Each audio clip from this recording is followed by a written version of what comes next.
Alrighty guys, so got my turbo, my neighbor here helped me out removing this shaft. As you see, this knot, it's unevenly cut.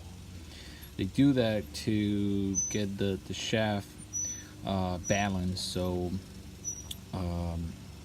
they run it and they just cut little shunts so it stay balanced. So a little hard for me to remove this.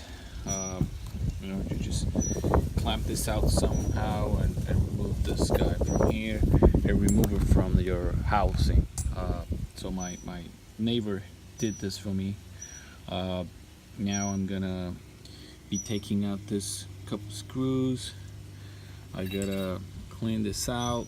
You see the bearing there, and basically just put back this kit. So starting at say 3/8, remove this guys from here, and let's see how it goes.